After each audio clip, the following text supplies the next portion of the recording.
4-in-1 electric tool. I kind of looked at this as a rotary tool, you know, so you have like attachments like this where you can grind. But the nice thing about this is you have the body that has the battery in it, and then you have all these different heads. So you have, this is a cutter, and we're gonna use each one. This is a Phillips head, which, you know, I think this is all pretty self-explanatory. And what I noticed is that the way that this thing works is dynamic. So whatever head you have on there, it works a little bit different. So this one you can, you know, forward and back, and then to take it out, you click the button here and you pull it, right? But like I said, what I wanted it for was really for this rotary. So you just line up the two arrows, which I can't see right now, and you turn this on, right? And it runs like a rotary tool. And then you have this, turn it up, turn it down, has a light off the back. Okay. Speaking of the light, that's where you get your power in, USB-C, so this charges up. So to take off this, then you pull that off, right?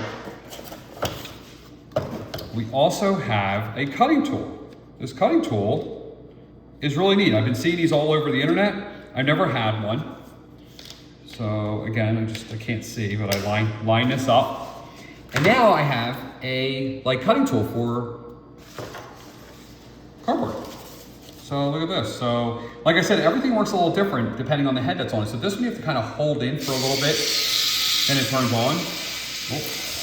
And then you have the ability to just kind of cut cardboard. So really neat. You can use it for all kinds of different, different things. It comes with all these attachments, right? So just like a rotary tool, I don't want to say the big name.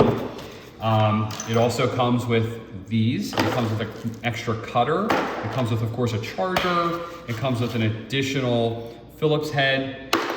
And it also comes with this, probably like an, I don't know, 6.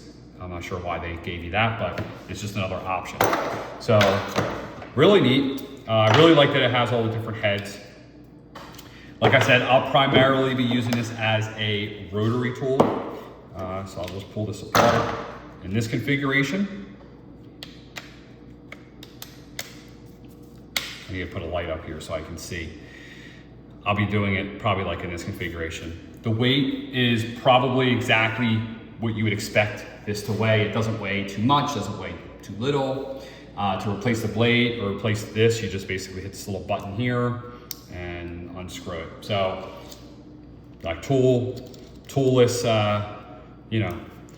assembly. So really neat little device. These guys did a good job with this 4-in-1 tool.